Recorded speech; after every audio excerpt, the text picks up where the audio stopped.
pé ṣó yá wèrè ni irú level wo nìyẹn ó fi ó lè lọ mí irú àwọn tẹ̀lẹ̀ gan bóyá náà mọ̀ pé gbọ́ra mo wà ń gbà yẹn. bọ̀ nígbà tí Chatta no Ibrahim Chatta mọ̀ ọ̀fà yẹn padà bá mi o. ọ̀fà yẹn bá yẹn. Life ni mo wá yìí o tí bá purọ́ kó má dáa fún mi ṣé mo pé gbogbo nǹkan tó ń sọ yẹn pátápátá mi mọ anything nípa ẹ̀ life ni mo wá yìí tí bá purọ́ kí n má jèrè àwọn ọmọ mi. I love my children gan mo love àwọn ọmọ mi gan wàláì tàláì súnmọ́ bí láìláìsílà wa kò pẹ́ ara tí bá ti rí nǹkan àwọn kan kéékèèké ni o àwa máa wù mí kí n mú kinní yẹn tí bá mú tọ́ náà you don't get mo kàn lè fi síbi táwọn èèyàn máa rí but wọn á mọ̀ pé mi mo mú bóyá ìdíwèrè nìyẹn a lọ shoot ní seaside hotel a máa ń lo hotel yẹn dáadáa mo yẹ rí fóònù gẹ́ẹ̀ kan nìyẹn mo yẹ mú fóònù yẹn nìyẹn ọ̀dọ̀ èèyàn kan ni mo dẹ̀ ń lọ́bì tí mo ń gbé mo á fi fóònù yẹn síbi orí báàgì mi ó dẹ̀ wà ń bẹ̀ fún la ó wà nù báàgì mi bọ̀ mo ṣí sípò sílẹ̀ ó wà ń bẹ̀ fóònù yẹn dẹ̀ ti kú ṣé you understand ẹni tí mo wà lọ́dọ̀ ẹ̀ kò ń ṣe pé mi lè kúrò ń bẹ̀ o you don't get ṣe mo pé ó yẹ kí n mú fóònù yẹn bóyá kí n mú lọ sí far place irú láti seaside àwọn tí ọ̀rọ̀ yẹn ṣẹlẹ̀ lójú wọn máa lágbára Ọlọ́run á rí fídíò yìí ó yẹ kí n mú fóònù yẹn kí n ya ata bóyá bí ìjọ kẹrin sí ìjọ karùn-ún ni ẹni ẹsẹ̀ wà rí fóònù yẹn ẹni ẹsẹ̀ wà pé àwọn èèyàn pé Túndé Dixon wọ́n wà nínú àwọn tí wọ́n wá jọ yẹn tó ń bẹ àwọn èèyàn gan pé lábẹ́ nǹkan kan ápùn ní sí bọ́bọ́ yìí ẹni sùúrù nǹkan tó wà nínú láìpẹ́ mi tó ṣì máa ń bà mí inú jẹ́ dé ní nǹkan tí mo fẹ́ sọ yìí because ó lọ fà gan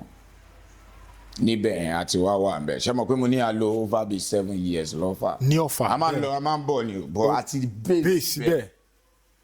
base bẹ́ẹ̀ so ó ṣẹlẹ̀ pé ẹ mọ̀ tíátà òfurufú àdẹ̀ tí màá gbogbo táìmù yẹn wọn lè tí ì dá ẹ pé gan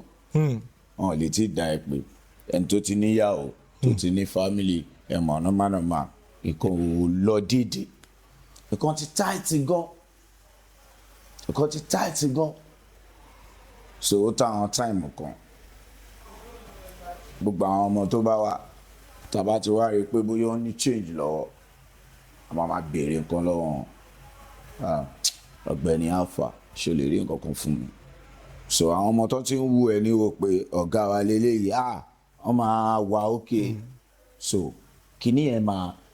ó máa rí dínkù ẹ̀. ó máa rí dínkù èèyàn gbogbo kìíní yẹn ti ń happen ó ti ń ṣẹlẹ̀ so wọ́n ti ń wò èèyàn ní wo pé àwọn ọ̀gá ẹ̀ ní level jàre mo dẹ̀ máa ṣe prayer gan ìgbà míì máa jí lóru máa ṣàdúrà so ó wá tó àwọn táìmù kan ibi tó ti bẹ̀rẹ̀ gangan ni ọ̀fà gan náà ni level yẹn ti happen so ó wá tó àwọn táìmù kan débi pé tí nǹkan kan bá ti sọnù ìgbà tó jẹ́ mo yá bàtà èyí lánàá ó wá rí mọ́ ta ló máa rò sí. ẹni tó yá ni. bẹ́ẹ̀ ni ó wá ná ọmọ kan ọmọ yẹn join wa so ìgbà tó ọmọ yẹn join wa ìfẹ́ ó dàbí ìfẹ́ ló fẹ́ àbí kí lorúkọ ẹ̀ so mo á gbà bàtà ẹ̀ kan máa wọ bàtà yẹn mo ti wọ bóyá bí ẹ̀ẹ̀mejì so bóyá bí ìjọ́ kẹta bí sọ fún mi nìyẹn pé ọ̀gá mi bàtà mi yẹn mi máa rí bàtà wo mo shock bàtà wo ló ń sọ̀rọ̀ pẹ̀ ó ní bàtà báyìí mo ní mi ò rí bàtà ọ̀gá mi ẹ̀yin lè máa kó bàtà yẹn o understand èmi ni máa kó bàtà bá o so ó dùn mí gan débi pé ẹsẹ̀kẹsẹ̀ mo rí àti mo kọ́wọ́ ó gbé bàbá ìfọ́tí ńlá kan fún pé ṣó yá wèrè ni irú level wo nìyẹn ó fi ó lè lọ mí lọ́bìnrin ìgbà tí mo ti wà pẹ̀lú aláyé èmi mi ò ń ṣerú nǹkan bẹ́ẹ̀ mo lè kàn ṣe pátánù fíìmù but real life I be gentle person àwọn èèyàn ò lè believe pé mi ò ń fa gbó mi ò ń fa sìgá mi ò kí ń mutí. mọtí bẹ́ẹ̀ ṣe wà yìí. tí bá fi mu one bottle báyìí mo ti ènìyàn mo lọ sùn nìyẹn so I no be person like that but if you see me on screen wàá rò pé olóòbùkù lélẹ̀ so gbogbo pattern kí ni ẹ dùn mí gan a pè à irú level ò lélẹ̀ musa tún rí ọwọ́ ó ní ọmọ kan ọmọ yẹn ọ máa ń pè ní iná àwọn ọmọ wa náà ni iná àwọn ọmọ wa ni ọmọ mi tí mo dẹ̀ láìkì gan ni bóun náà ṣe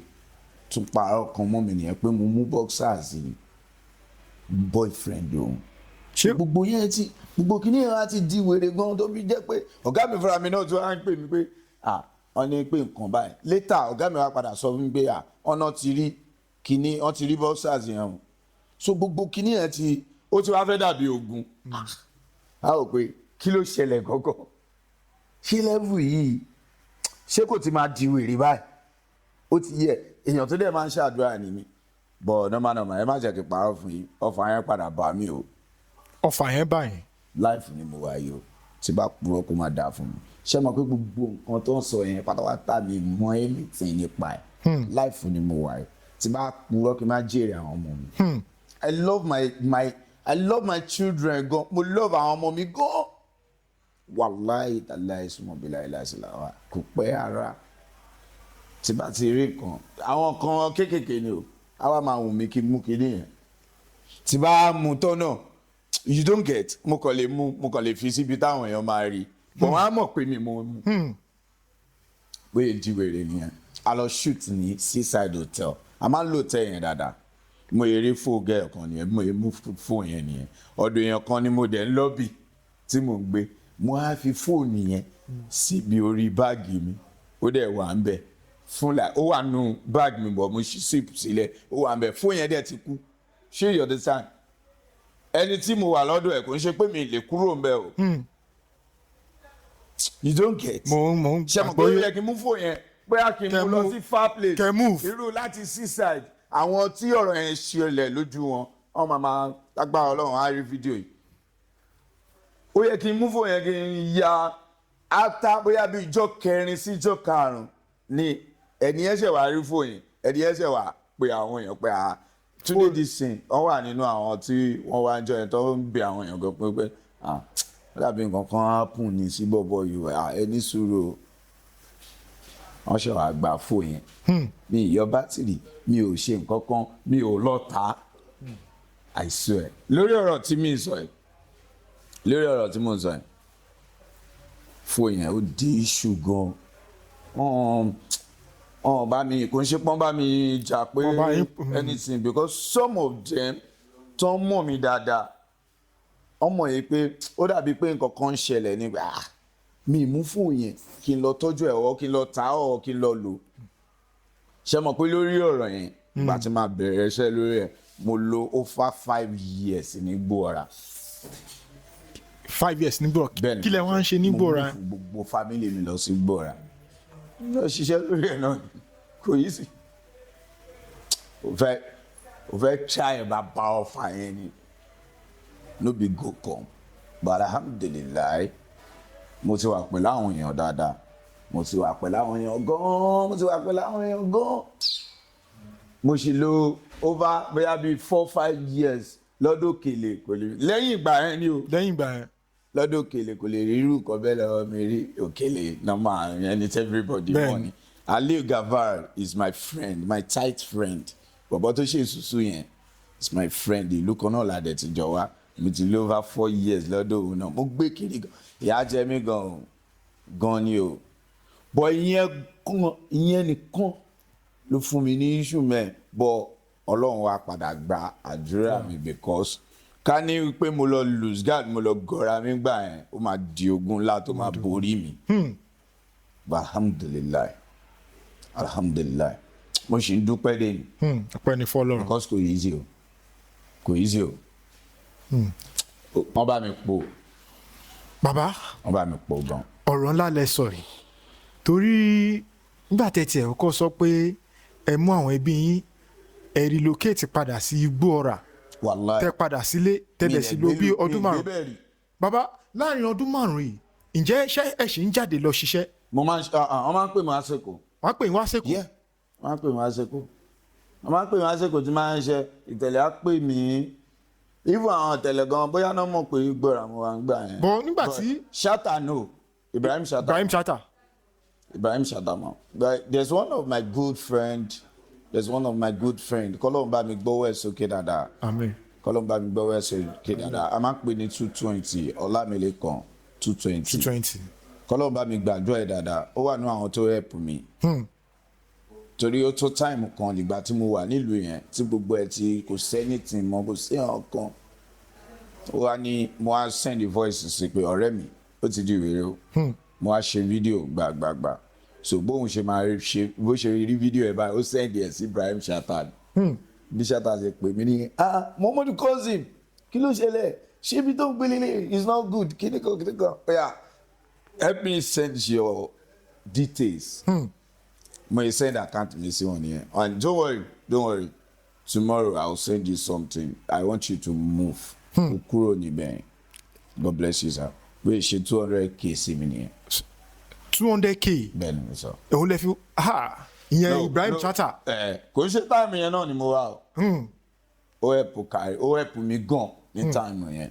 Ó help mi gan. But ó tó táìmù kan tó jẹ́ pé mo á gbé pé kí n padà. Kí n tẹ padà sẹ́kọ̀ọ́ kí n mú fún gbogbo àwọn family mi sẹ́kọ̀ọ́. Kí ló ń ṣẹlẹ̀ báyìí? Kí ló happen? Aṣáàtì gbogbo gbòǹda bá wa. Ó ti ṣe wà ókè. Kò sí pé nǹkan kan mọ́. Èmi fúnra mi tí ẹni tí kan bá ṣe máa mọ̀ pé kan ṣe òun o. Tẹ̀wọ̀n tẹ́lẹ̀ mi bá ń pretend lókun o. Àṣírí ẹni tí nǹkan bá ṣe á mọ̀ pé nǹkan ń ṣe òun. Ó máa mọ̀ pé kan ṣe òun tó bá ń pretend lókun. Bọ́dà mi tí kankan bá dẹ̀ ń ṣe ẹ tó bá ní pé o fẹ́ mutí o fẹ́ fi pàrònú rẹ ò ń ṣeré pàní o ọtí yẹn máa ká kó lójú ẹ wàá padà sínú ìrònú ẹ padà solution gangan ni kókó. Ṣé you understand? Bẹ́ẹ̀ni. Solution gangan ni kókó. But alhamdulilayi Ọlọ́run ṣe ó ní ọ̀rẹ́ mi kan a máa ń pè ní Lion of Akute. Òun ló wá padà mú ìgbà tí mo padà ṣe àwọn kìnìún ẹ̀tọ́ ló wá padà mú fún mi wá sí Èkó. So tí mo wá lérí ọ̀dọ̀ ó try gan nínú live mi. A máa ń pè ní Tiwa Ekuti. Èmi àti ẹ̀ lájọ ṣe àwa ni AI ẹ̀gbọ́n àdúgbò fídíò kan báyìí tó trend pàǹgbà yẹn tí gbogbo àwọn tún dé ẹ̀gbọ́n ti gbé nǹkan kan. So lọ́wọ́lọ́wọ́ báyìí Èkó lẹ́yìn àti family yín wà báyìí. Láti bí over 3 years. Ọpẹ́ ní fọ́lọ́run. Bàbá mo yìí tún fẹ́ padà sórí ibi tẹ́ wà ní gbọ́ra yẹn torí ọ̀pọ̀lọpọ̀ àwọn ènìyàn ní lọ ní oríṣiríṣi àdójúkọ báyìí tó yẹ pé ìmíì ó tiẹ̀ similar. Ìbéèrè tí mo wá fẹ́ béèrè ni pé torí àwọn èèyàn tó yẹ pé wọ́n ti ní irú àwọn àdójúkọ báyìí àbí kẹ̀ tó yẹ pé wọ́n fèsì irú nǹkan yìí bàbá irú ìgbésẹ̀ wo lẹ dé nígbà tẹ́ dé igbó ọ̀rà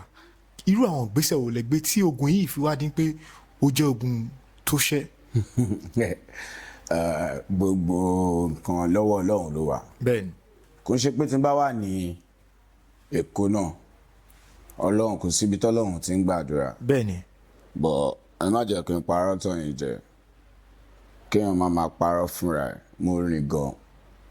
rìn gan kò ń ṣe kékeré. Ẹ̀rìn ṣé ẹ̀rìn kò ń ṣọ̀rọ̀ bí. Ẹ bá wa là á bàbá. Kò ń ṣọ̀rọ̀ bí ṣe rí kọ́lọ́run gbà fún wa ìrìn àjò ẹ̀dá láyé mi ò ẹ jẹ́ kí n ó ní nǹkan kan tí mo skip tí mi rántí ìgbà tí mò ń sọ story yẹn lọ. Àwọn èèyàn ọ̀pọ̀lọpọ̀ èmi náà believe ngbà kan because ìdílé mùsùlùmí náà ti bí mi. Àti mọ́mísí mi ni o àti pọ́psí mùsùlùmí ni wá so wọ́n fi ẹ̀sìn kọ́ wa láti ilẹ̀. Mi ò believe pé èèyàn kan ó ń ṣe mí àbí nǹkan kan tẹ́lẹ̀ èmi kàn máa live life mi because ìgbà tí mi ro nǹkan tí ò dá sí ẹ̀ kí ni reason tó fi fẹ́ bọ̀ ìgbà tí level yẹn dé mo believe pé no ayé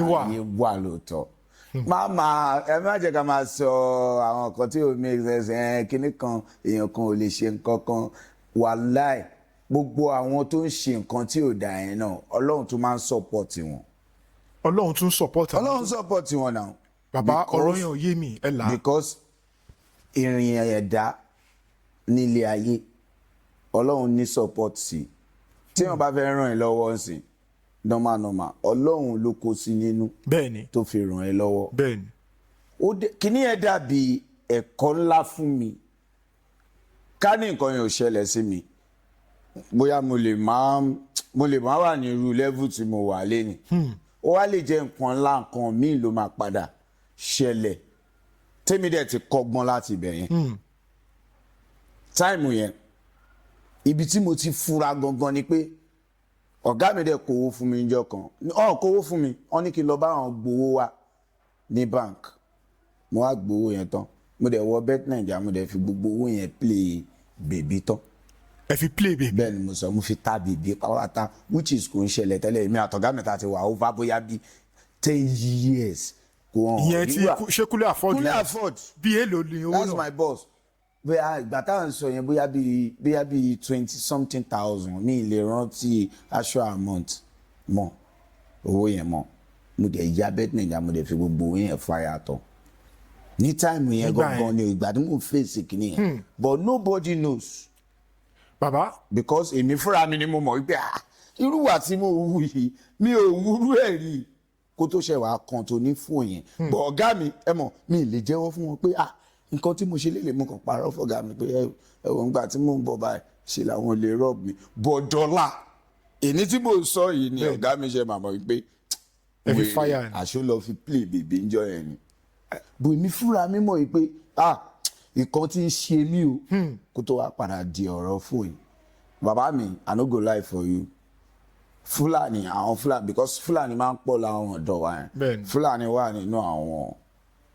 orin tí mo rìn. tó ràn yín lọ́wọ́. kọ́lọ́run gbà Ọlọ́run náà ló máa ń ràn ẹ̀dá lọ́wọ́ kọ́lọ́run gbà fún wa bọ́ àdúrà mi padà gbà mo dúpẹ́ lọ́wọ́ Ọlọ́run mo mú fún gbogbo àwọn ọmọ mi everybody tẹ bá rà àwọn ọmọ mi wọ́n dàbí òyìnbó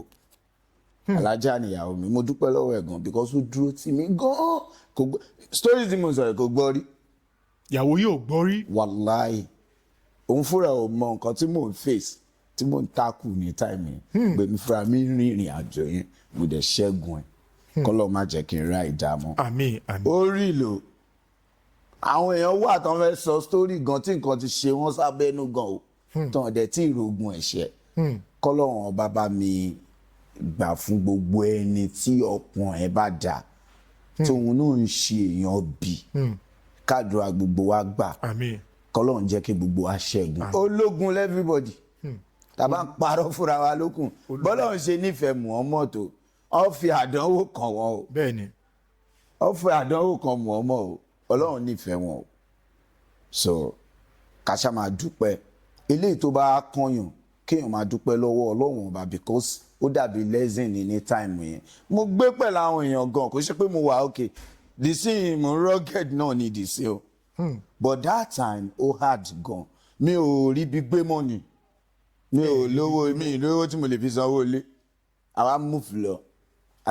mo dẹ̀ face ẹ̀ Ọlọ́run dẹ̀ gbàdúrà mi ó tún ní táìmù kan àbí àwọn táìmù kan tọ́lọ́run tó gbàtàwọn ọ̀gá mi máa mú mi káàkiri yẹn ọ̀gá mi try gan nu life mi kọ́lọ́run bá mi gbàdúrà ẹ̀ dáadáa. yẹ Kunle Afod náà. wàláhì tàláhì gbogbo táìmù yẹn hàn kí mọ́mọṣẹ́ lọ sí location mọ́mọṣẹ́ lọ location bọ̀ ká mi máa mú mi dání àwọn náà ní kankan gbà yẹn alhamdulilayi Ọlọ́run ti gbà fún wọn sí kọ́lọ́run má jẹ́ kí ọlá ẹ̀ wálẹ̀. àmín àmín. àjọ máa gun báìkì ni tó máa gbé mi sórí báyìí tàjọ máa move lọ location káàkiri ìgbà tá à ń ya ọmọ Mushin Murphy Àfọlábí kọ́lọ́run bá mi fọ̀run kẹ́wọn ìgbà tá à ń ya ọmọ Mushin ibẹ̀ ni Paso ti rí mi èmi máa ń gbóṣùpá gan òṣùpá mo máa ń gbọ́ lọ́dọ̀ wa máa ń gbóṣùpá mo like òṣùpá gan but ìgbà tí mo wọ industry ẹni tó kọ́kọ́ show love sí mi Pasuma. wàláì. báwo lẹ ṣe pàdé. God bless you ìgbà tá à ń ya ọmọ Mushin la pàdé lórí set. ọmọ Mushin Murphy Àfọlábí tẹ̀bá rántí ó ti pẹ́ o bálájì ṣe rí mi alájí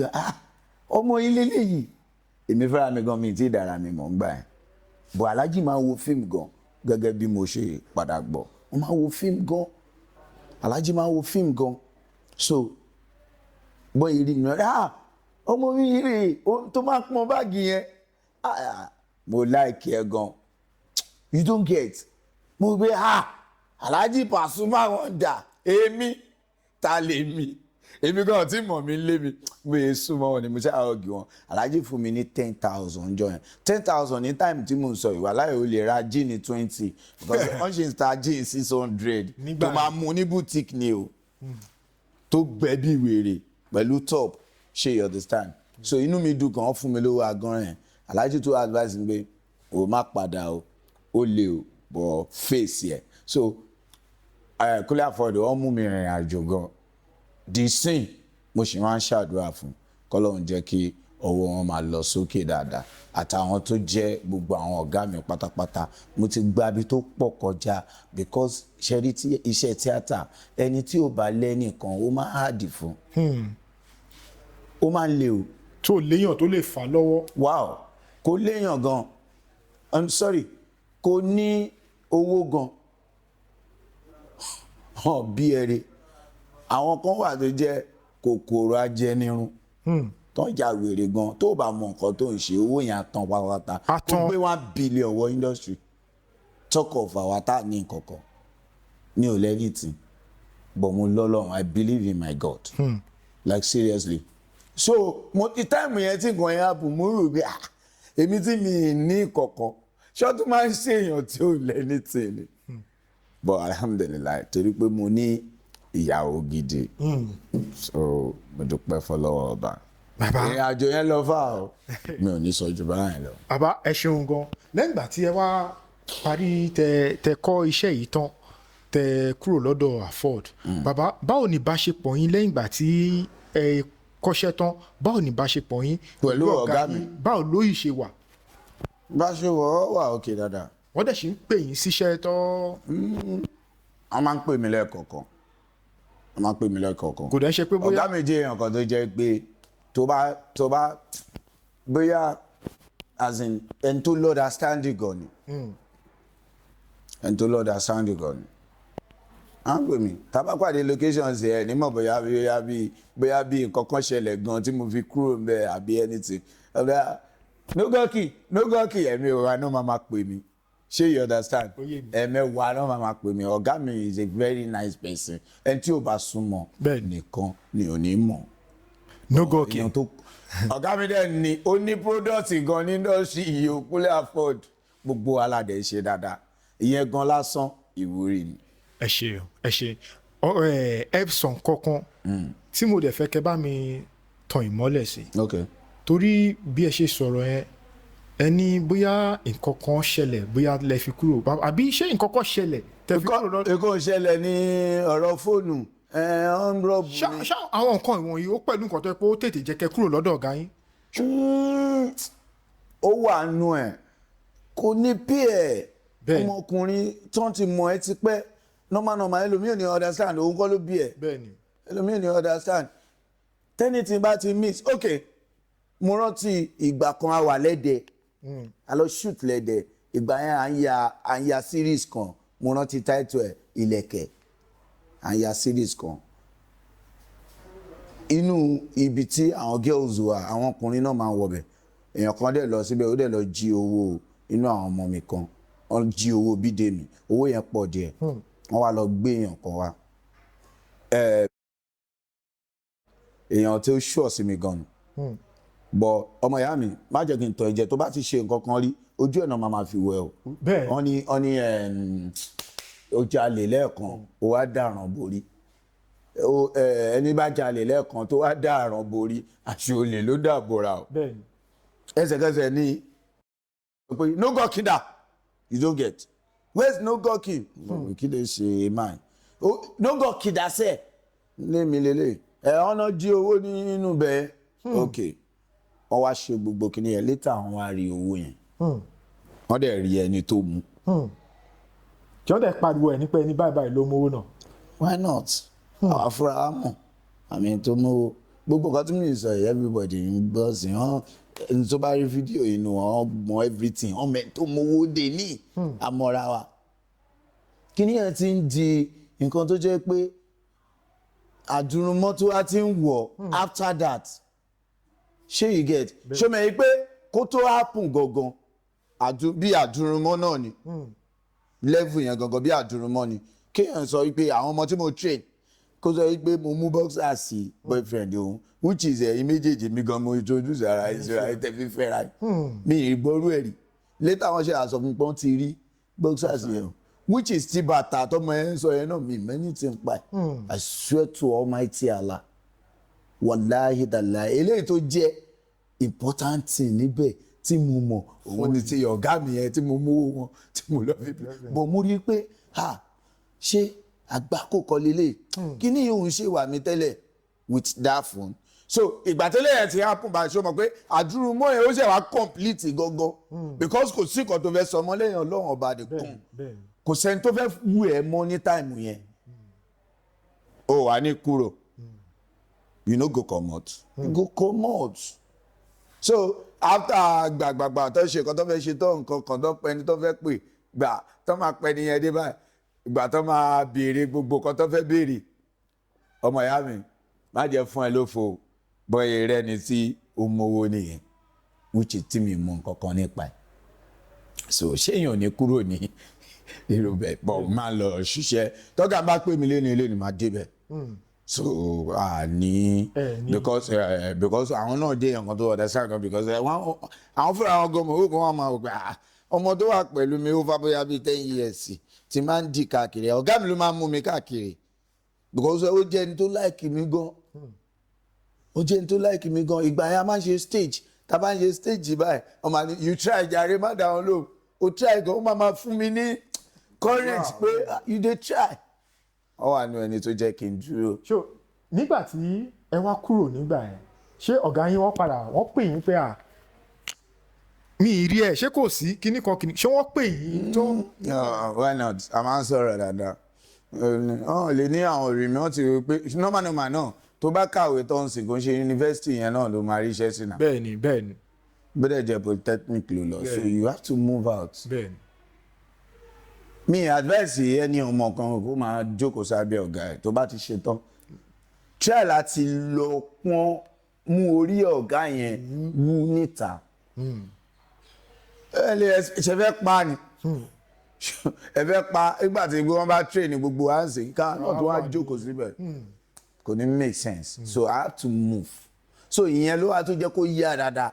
inú mi dẹ̀ dùn so ẹ ṣe mo rí dìwé bí a ṣe ń sọ̀rọ̀ látẹ̀kan mo rí gẹ́gẹ́ bí ọmọ ògbóró èèyàn tó ní slang tẹ́ bá dẹ̀ ń ṣe àwọn sinimá yìí a máa ń rí àwọn ohun kọ̀ọ̀kan tẹ́ máa ń jù bàbá báwo lẹ ṣe ń rí àwọn nǹkan wọ̀nyí kí ló ń inspire torí ẹ ti bá a sọ láti bẹ̀rẹ̀ pẹ̀pẹ̀ pé ẹ̀ ń ṣèyàn tó ń mọtí ẹ̀ ń ṣèyàn tó ń fagbó ẹ̀ ń ṣèyàn tó ń fa sìgá báwo lẹ ṣe wá kí ló ń mọtí kí ló ń inspire yín báwo lẹ ṣe ń rí àwọn ohun yìí. ṣeré mo jẹ́ èèyàn kan tí ó máa ń learn mo máa ń listen gan even kó jẹ́ ọmọ kékeré kó jẹ́ àgbàlagbà tẹ́bá mo máa ń try láti tap ìgbà tí a wà ní secondary school láti JS3 ni mo ti máa ń lọ kọ́ àwọn ọmọ JS1 kò ń ṣe pé bẹ́ẹ̀ mo ṣe good o but mo wà buoyant mo ní ìgboyà gan and ẹlẹ́ẹ̀kejì mo máa ń try láti learn so me I go to people as in àwọn tó mọ̀ jù mí lọ ẹ̀kọ́ mi ní kíní so tó bá ti kọ́ mi nǹkan yẹn mo ti mọ̀ nìyẹn màá lọ kọ́ àwọn ọmọ yẹn ṣé you understand ibi tí mò ń sọ yẹn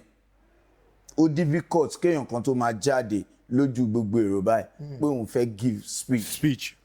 àárọ̀ kùtùkùtù láti jẹ́ studio mo ti máa ń jáde sórí assembly tí mo máa ń ṣe àwọn short kìíní yẹn so mo ní ìgboyà gan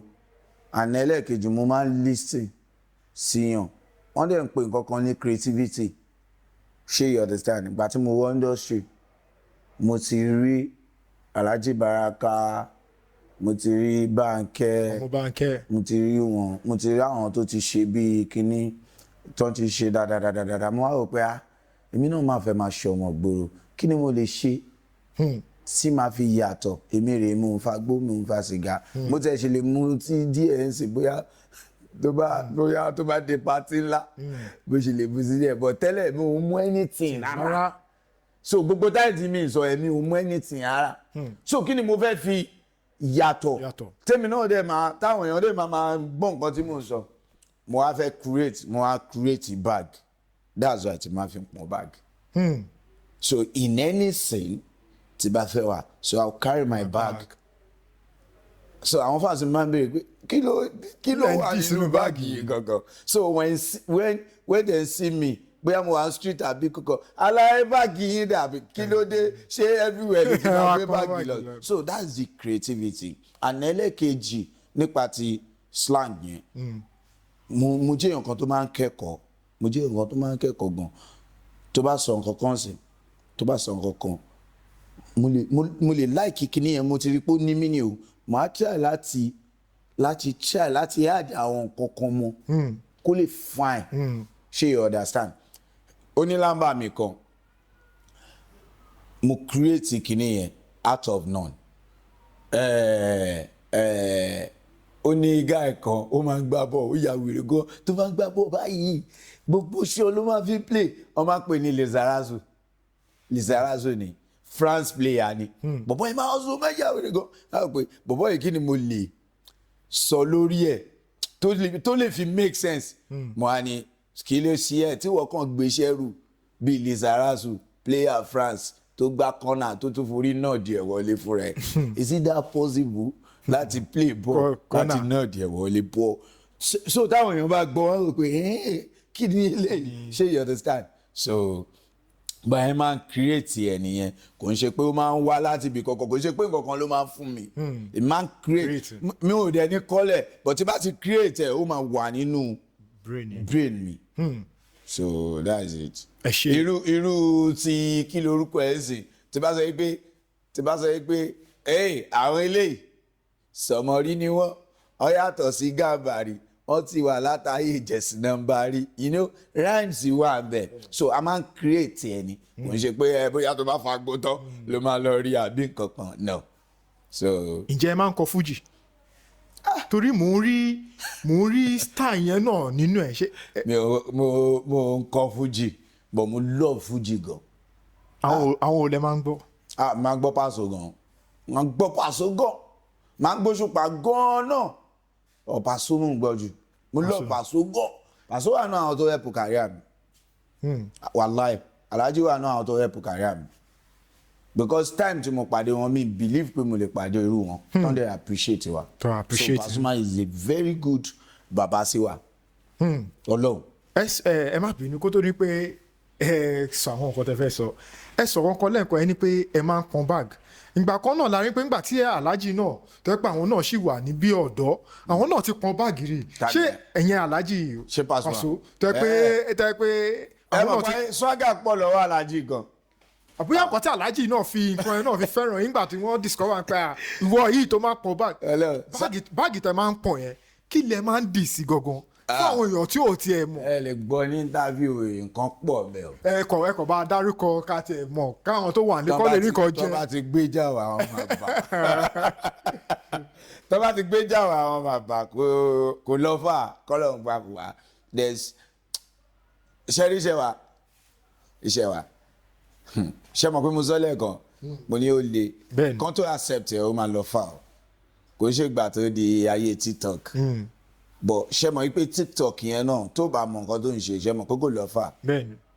tí o bá yẹ kọ́lọ́run gbà fún ẹ kó ti rówó gbẹ̀gbẹ̀gbẹ̀ kó ṣe nǹkan ṣe mọ̀ pé kò ń ṣe pé wà pẹ́pẹ́pẹ́. no champion forever. bẹ́ẹ̀ni. ó máa ń wà bẹ́ẹ̀ ní di acting náà but ó ní bó ṣe máa ń wà síra wọn ẹni tó bá ní talent ó máa help gan. iṣẹ́ wa le gan Ọlọ́run. So you have to bring something. Don't feel like pé no ẹni iṣẹ́. Gbọ́dọ̀ máa wà consistent. No. Don't try. Bàbá kan tó mú ẹ nínú ilé ẹ lásán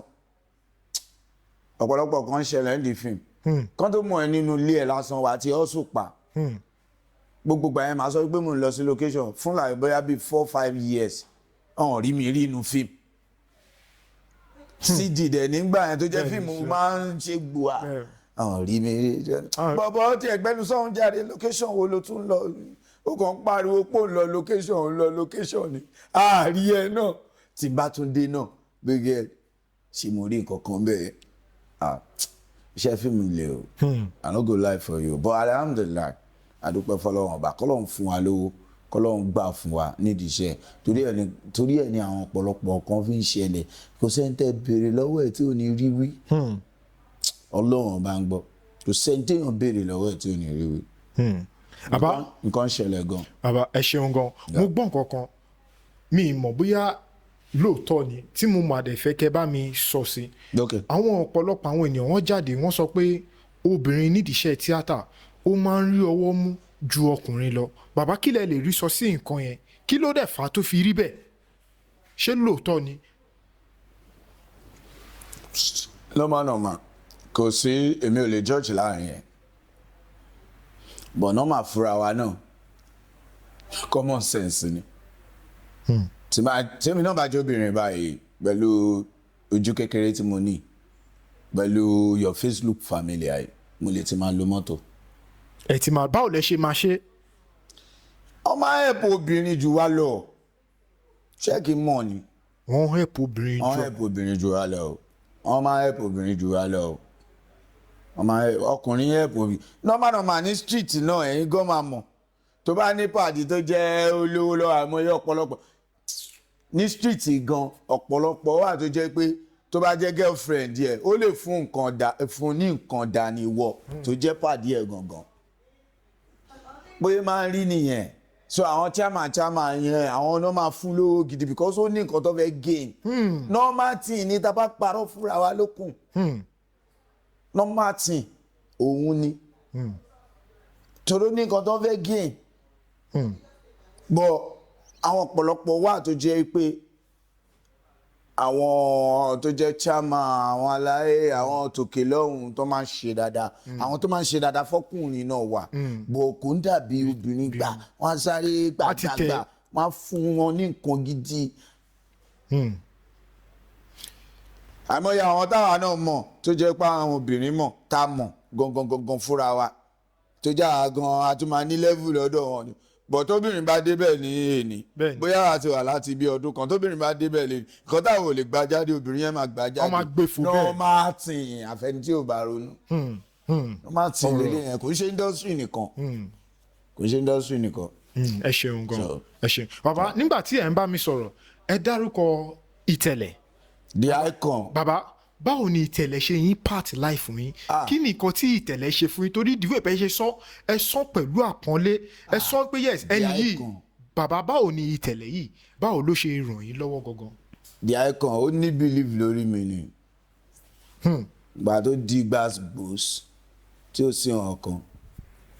òun ló máa ń pè mí síṣẹ́ aláyé ló máa ń pè mí síṣẹ́ kò sẹ́ni kankan òun nìkan ló ń pè. wọn ò dẹ̀ pè mí síṣẹ́ rí kó má fún mi lówó. tó máa ṣe tó dáa. kí n tó di pé mo tiẹ̀ ní face tó yàrá ó máa fún mi lówó ṣáà ni because wọ́n mọ̀ pé family man ni mi. ìtẹ̀lẹ̀ ṣọ̀gàn àná nábúrò mi kan tó wà bẹ́ẹ̀ náà kọ́lọ́mù bá mi gbàdúrà ẹ̀ kọ́wọ́ ẹ̀ máa lọ sókè dáadáa Rafiu lórúkọ ẹ̀ a máa ń pè ní youngest PM nígbà yẹn but ó ti di bàbá PM. torí òun ló máa ń wà ní gbogbo ìdí iṣẹ́ tí wọ́n máa ń ṣe yẹn PM tó strong gan ni so kọ́lọ́mù bá mi gbàdúrà ẹ̀ dáadáa. Amen. ìtẹ̀lẹ̀ try inú life mi kò easy I swear ó help mi kọ́lọ́mù bá mi tún help wọn kọ́wọ́ tiẹ̀ náà máa lọ sókè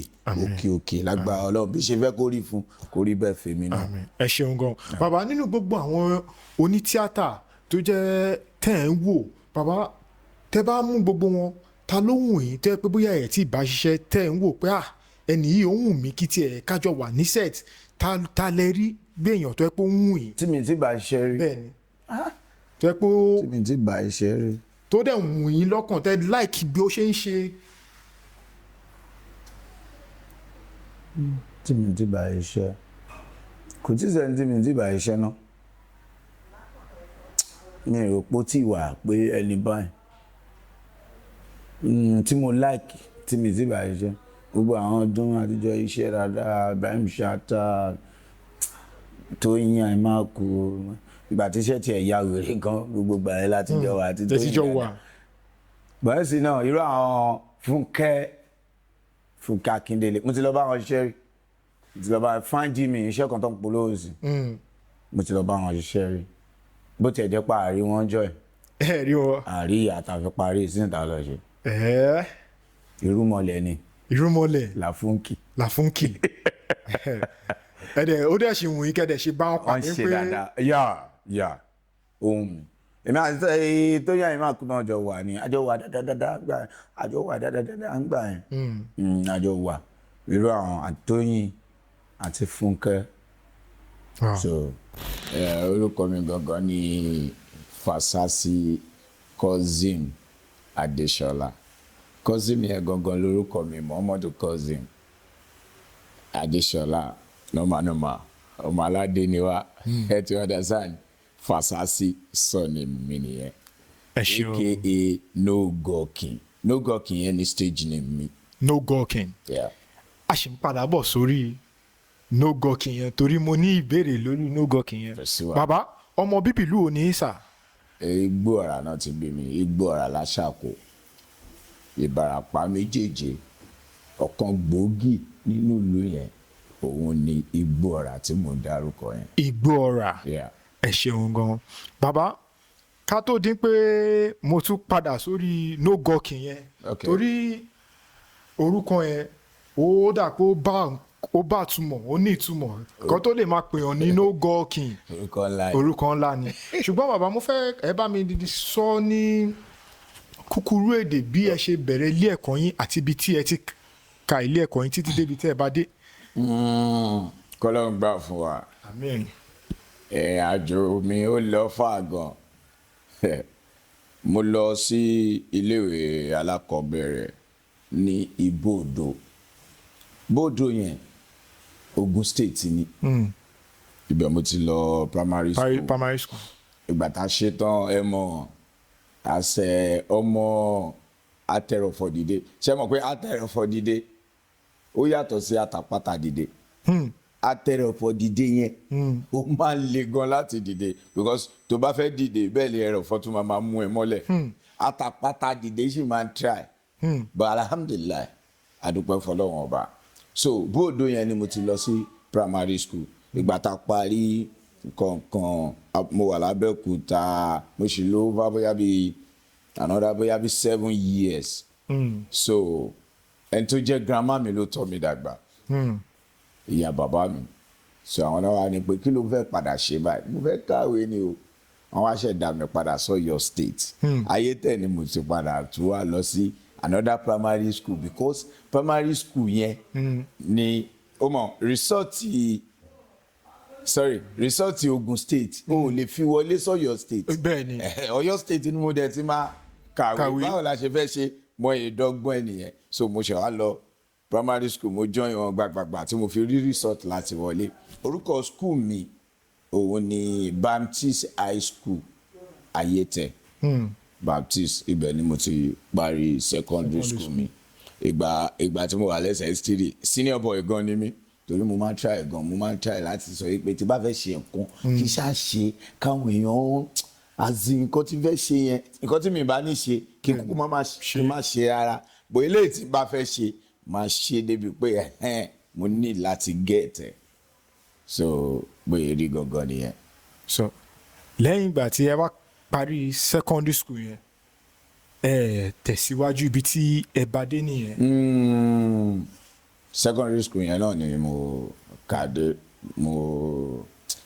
gbogbo ẹ̀ mọ́ra àwọn ẹ̀ṣá mọ́ bí mo yẹ sọ láti bẹ̀rẹ̀ Ọlọ́run gbà fún wa bọ̀ ó ṣe wà lọ́kàn mi láti lọ láti tẹ̀síwájú láti tẹ̀síwájú eléyìí tá n ká lọ́wọ́ báyìí gan ti jù léwe lọ. ó dà bẹ́ẹ̀ bàbá lẹ́yìn ìgbà tí ẹ wá parí secondary school yìí tí ẹ jáde kí lẹ wá ṣe láàrin ìgbà yẹn torí àbí bí ẹ ṣe tán lẹ ṣe bẹ̀rẹ̀ iṣẹ́ tí ẹ ń ṣe kí lẹ wá ṣe láàrin ìgbà yẹn. ìgbà tí mo wà ní secondary school yẹn mo ní ẹ̀gbọ́n mi kan Rashidi náà máa ń pè Rashidi bàbá ní Ayétẹ̀ Rashidi bàbá yẹn bàbá ni wọn is the first bàbá nígbà yẹn tó kọ́kọ́ lo clipper oníná nílùú yẹn. táwọn tó bá wo interview yìí wọ́n testify sí pé òótọ́ ni nǹkan tẹ́ni sọ first bàbá so ọ̀dọ̀ ẹ̀gbọ́n mi yẹn ni mo wá ti kọ́ bàbá yẹn ọ̀dọ̀ mo ti kọ́ so mo mọ̀ ń pa bàbá dáadáa so ìgbà tí mo ṣe tán ní secondary school mo mú fún àsèkò mo gbé ní Mushin so Mushin mo ti wá ń ṣe bábà mo ṣe bábà yẹn ó pẹ́ bóyá bí over 5 years after 5 years mo kọ̀ pé mo love acting gan okay mo join ní industry nìyẹn. bẹ́ẹ̀ ṣe bẹ̀rẹ̀ industry. mo join nìyẹn. báwo lẹ ṣe wọlé sí industry tó dẹ́ pé ẹ̀yin náà wá di eléré orí ìtàgé tí àwọn ènìyàn mọ̀ láwùjọ pé ẹni tó ń lọ yìí oní tíátà ni báwo lẹ ṣe bẹ̀rẹ̀. ọ̀gá mi kan ló mú mi wọlé a máa ń pe ọ̀gá mi yẹn ní Samson Bádéjọ Fojúsí ìgbà yẹn mo ń gbé ní Sọ̀lọ̀ ní Ṣàgà so ọ̀gá mi yẹn wá sí mosque èmi náà máa ń kírun so wọ́n wá sí mosque nínú àwẹ̀ máa ń pẹ́ ẹni yìí máa ń ṣe fíìmù ẹni tí mò ń sọ yìí gbà yẹn hot cake ni wọ́n o Ọlọ́run bá mi gbàdúrà wọn dáadáa hot cake aláyé ni wọ́n máa ń ṣe fíìmù alright mo yẹ tẹ̀lé ọ̀gá mi ẹni ẹ̀ pé bàbá mo fẹ́ ṣe fíìmù kíní kan wọ́n ṣàmú mi lọ so mo yẹ join Kunle Afod nìyẹn which is Afod ni wọ́n á hand over mi fún so àti Fojúsí yẹn àti Afod so ọ̀gá mi làwọn méjèèjì but Afod yẹn ló máa ń mú mi kiri ló máa ń mú mi káàkiri mo ṣe máa tẹ̀lé Afod bí over bóyá bí 13 years wọ́n máa ń gbé mi káàkiri because ó love mi gan so gbogbo ìgbà tí ó jẹ́ pé mi fúnra mi gan tí believe pé ṣíṣe ìṣe mo lè fi jẹun ṣá ọ̀gá mi yẹn ni wọ́n bí kéèyàn ní trust inú èèyàn pé wèrè yìí ó dàbò máa ṣe dáadáa ṣe ẹ ti understand so báyìí bẹ̀rẹ̀ wẹ́rẹ́wẹ́rẹ́ bẹ́ẹ̀ ṣe wá bẹ́ẹ̀ ní tabaníkàkà ní 2 3 4 ó ti wá tó bí ọdún mélòó sìn tẹ́tí bẹ̀rẹ̀ iṣẹ́ orí ìtàgé yìí. tí mo ti bẹ̀rẹ̀ ẹ̀sìn a ti máa lọ bóyá bíi 17 years. bí 17 years. Yeah. tẹ́tí bẹ̀rẹ̀. tí mo ti bẹ̀rẹ̀. Yes. Wow. ọjọ́ náà ti pẹ́. ó ti pẹ́. ọjọ́ ti pẹ́. Bàbá ǹjẹ́ ṣì ń rántí sinimá tó gbé yín jáde tí àwọn èèyàn fi mọ̀ pé ẹni tó ń lọ eléré orí ìtàgé ni ǹjẹ́ ṣì ń rántí sinimá náà. mi rò pé mo ní particular fíìmù kan tó because mo yẹ wà fúnra mi mo ń gbàdúrà kan lọ́ọ́ bá fún wa kí n produce fúnra mi mi tí ní fíìmù tó jẹ́ pé mi fúnra mi ni mo ṣe but ọmọ future mi nínú fíìmù ni inú àwọn ṣe Afod náà ni mo máa ń kọ́kọ́ wà ìyẹn Kunle Afod yẹn even ibi tí orúkọ No Gorkin yẹn ti jáde. mo sì ní kí kẹ́tì ẹ ti sí tẹ̀tí mẹ́nu. kàdébẹ̀lẹ̀ kan ká sọ. ibi tí orúkọ No Gorkin yẹn ti jáde ó ní set kan ó dàbí I think it's Regina Shuku or shola Olaibi which is Gaji because ibi kan náà ni agbàjáde àwọn tí mo ń dárúkọ yẹn. ẹ̀yin Regina Shuku Gaji. Yes. ṣe under Kunle Afod yìí. Yes. Yes but ọ̀gá mi làwọn méjèèjì yẹn bó tiẹ̀ jẹ́ pé Gaji ti dọ̀rẹ́ mi ń sìn ọmọ ìyá mi ní í sìn ọ̀rẹ́ mi gangan. so ìjọ yẹn àwa wà lórí set ó ní ọ̀gá mi kan because mi gbọ́dọ̀ má dárúkọ wọn a máa ń pe ọ̀gá mi yẹn ní kí lórúkọ ẹ̀gbọ́n yóò bọ́dá Saheed Spider a máa ń pè wọ́n ní Spider mo wá ti wo fíìmù kan ti pẹ́ ọ̀gá mi yẹn lọ́ wá sọ̀rọ̀ kan nínú fíìmù yẹn èmi wá lọ kírètì ọ̀rọ̀ tó sọ yẹn bẹ́ẹ̀ mi ṣe fẹ́ bá Regina sọ̀rọ̀ nínú fíìmù yẹn mo kàn ní ọ̀gbẹ́ni no dey dull yourself No Gorkin in Texas so kìíní yẹn slang yẹn so because kò ń ṣe wípé mo ti wà nínú àwọn fíìmù ńlá kan tẹ́lẹ̀ so ó ṣe wọ́n bá kan pé wèé lélẹ̀ o kí ló sọ yìí so wọ́n love it from there wọ́n ṣe bẹ̀rẹ̀ sí pé mi No Gorkin yẹn No Gorkin títí di wákàtí ọwọ́ yìí di sin so that's my stage name. No Gorkin. No Gorkin. Bàbá pẹ̀lú gbogbo àwọn nǹkan tí ẹ bá wa sọ ń sìn ẹ ti fi yé wa ní pé ibi tí ẹ ti mú orúkọ No Gorkin ibi tí ẹ ti mú jáde ẹ ti jẹ́ ká mọ̀. Bàbá lẹ́yìn ìgbà tí gbogbo àwọn nǹkan wọ̀nyí ti wá ṣẹlẹ̀ ǹjẹ́ iṣẹ́ tí ẹ sọ pé ẹ ń ṣe nígbà yẹn ǹjẹ́ ẹ sì ń ṣe tó ẹ pé tẹ ní ẹ ṣe bí ọdún 5 tó jẹ́ bí iṣẹ́ bàbá yẹn ǹjẹ́ ẹ sì ń ṣe. iṣẹ́ fíìmù ó yà rere gan àwọn èèyàn tí wọ́n wò mí tó ń jó ní fíìmù tó ń jó ní tíátà àwọn ti máa understand fíìmù kì í láìkí orogún fíìmù láìkí orogún ara pé ò ń ṣe fíìmù ó wá tún lọ ṣe bì kan bóyá iṣẹ́ kejì tí ó bá yẹn kó lówó lọ́wọ́ dáadáa tí ò ní àfẹ̀tẹ̀ tí ò ní pa ẹ́ lára bóyá ó káwọn èèyàn síbẹ̀ but pé ìwọ ló fẹ́ máa mójútó nǹkan máa ṣe é gan-an a ló over 7 years lọ́fà mo ṣí salon gbà yẹn. ní over 7 years ní Ọ̀fà. bẹ́ẹ̀ni kí lẹ wá ń ṣe lọ́fà náà. Kunle Afod a lọ sọ́fà a lọ base sọ́fà all of us kò ń ṣe story tó jẹ́ pé ó hide gbogbo àwọn jì gan amúdékò àwọn náà máa ń bá a ṣe ń gbà even my boss Ogo respect Ìtẹ̀lẹ̀ the icon because ó wà náà àwọn tó support career mi gan ń dísìn. ní Ìtẹ̀lẹ̀ the icon yẹn. wọ́n máa wà pẹ̀lú wa gbà yẹn wá sọ́fà kankan a lọ over 7 years that time nǹkan tí mo fi mention kìíní yẹn ni pé that time ni mo ṣí salon yẹn mo ṣí sí inú area carry estate mo náwó gan without anybody kò séèyàn kankan so mo wá ká àwọn ọmọ síbẹ̀ salon yẹn ó gbiná láàsì ni ó gbiná kò sí nǹkan kan mọ́ ìgbà tí màá fi dé mo tún máa ń send owó sílé mi tó yẹ kí n máa gbowó so nǹkan tí mo fi sọ nìyẹn pé tíátà kò forogún rárá o máa try gan láti ṣiṣẹ́ mi tó bá fẹ́ fèsì ẹ̀ ni o kò ń ṣe pé bóyá tó bá fẹ́ máa ṣeré páǹdì ẹ̀ o tó bá fẹ́ fèsì ẹ̀ kò forogún. ẹ ṣeun gan bàbá ẹ ti bá wa sọ bí ẹ ṣe bẹ̀rẹ̀ ẹ dẹ̀ ti ṣàlàyé àwọn inú ìrìn àjò ayé yín ní pẹrẹu fún wa tí mo dẹ̀ mọ̀ pé gbogbo àwọn èèyàn tó ń wo nǹkan tí à ń ṣe interview mo mọ̀ pé àwọn tí ò bá tiẹ̀ mọ̀ yín tẹ́lẹ̀ tó yẹ pé wọ́n mọ̀ yín tí wọ́n mọ̀ yín délédélé wọ́n ti mọ nǹkan bíi méjì mẹ́ta tí àwọn náà ti mọ̀ ẹ ṣeun gan bàbá ká fi eléyìí ká fi parí gbogbo ohun tí a ti ń sọ màá fẹ́ kẹ́ bá a ṣe nǹkan méjì ẹ jẹ́ kí n mọ̀ lóòótọ́ lẹ́ẹ̀kan yẹn ni pé ẹ máa ń gbọ́ fújì dáadáa ẹ dẹ̀ sọ fún mi pé ẹ máa ń gbọ́ Bawasi ẹ dẹ̀ máa ń gbọ́ Alhaji Saidi Òṣùpá bàbá nínú àwọn méjèèjì yìí màá fẹ́ kẹ́ bá mi kọrin kọ̀ọ̀kan torí fún àwọn fans yín tó yẹ pé àwọn kan náà wà tó yẹ pé èèyàn Bawasi ni wọ́n àwọn kan lè mọ̀ pé lóòótọ́ bí ẹ ṣe wí náà ni ẹ kò fún wa jẹ bó jẹ. irú Bawasi yẹn ọkọ orin kan wọn ní agbo kan ni mo ń lọ jíbọ̀ lábàzúmà o wọn bá fún mi lórúkọ ọmọ Ìgbò kan ìyẹn wá láti Ìnẹ̀wì mo ní máa wọlé máa bà á máa dá gọjọgọjọ iná wá fún mi lèsì ó ní ní àánú bí gọjọgọjọ àbíṣúkú sọ̀nà vẹ́mẹ̀ẹ́ka Mr. Pasuma mi àánú bí gọjọ mi àánú bí gọjọgọjọ. ẹ ṣe Bawasi lọ fà gan. ó lọ fà ó pọ̀ ń bẹ̀. ìdán mi nìyẹn ó pọ̀ ń bẹ̀. complete striker ni mo máa ń pè ó tó máa ń pa defender set àwọn Di Maria tó pa Puyol. Bawasi amama go Ọlọ́run. ẹ jẹ́ ká padà sọ́dọ̀ Alhaji Saidi Òṣùpá ẹ fún wa jẹ́ náà. kíngí